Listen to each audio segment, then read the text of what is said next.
The human race has seen many struggles.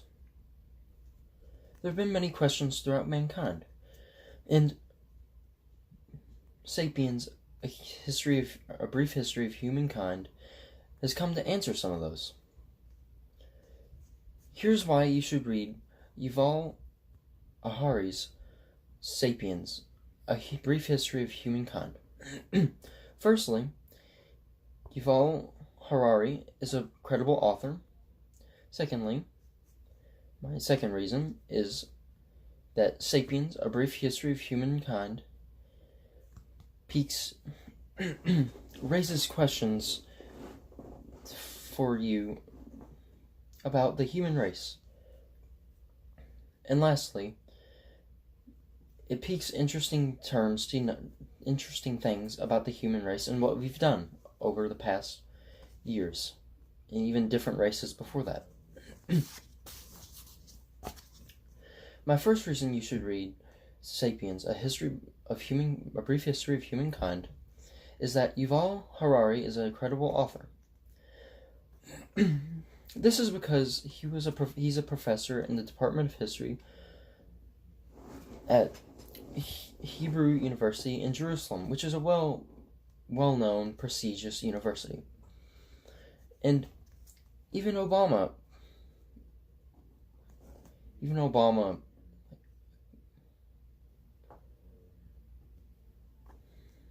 wanted this book.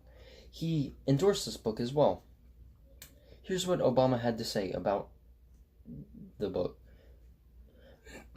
Part of what makes it so interesting and provocative is that because it's such a condensed, sweeping history, and by this he means that this book is small compared to the history of humankind, which is large, and Yuval completely narrows that down into 600 to 700 pages. That is my first reason why you should read Sapiens, a history of humankind. My second reason is that the book poses some interesting questions for you to know or ponder. In Chapter 2, Yuvari explains that we don't know what Sapiens from 30,000 years ago had, due to the same physical, emotional, and intellectual abilities we have today. And I think this is a very interesting question to ponder. Like, what can we differ from than back then, the same Homo sapiens that are alive today? That was my second reason why you should read Noah Harari's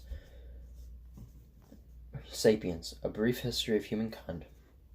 My third reason why you should read Harari's Sapiens, a brief history of humankind, is that this book will pique your interest about the human race and how we've evolved over time. One fact I've found very interesting is in Chapter 1, where Urali says that the brain accounts for 2 to 3% of the total mass of the human body. But at night, while we sleep, it consumes about 25% of our energy. I found that fact really interesting. And it was interesting to know that.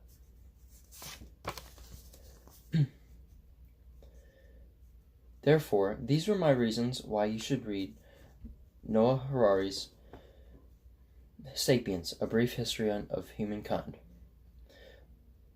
Firstly, Harari is credible. Secondly, he poses very interesting questions. And lastly, it piques your interest throughout the whole book. Hopefully you've enjoyed this review, and hopefully you can learn from this book, and I hope that you want to read it.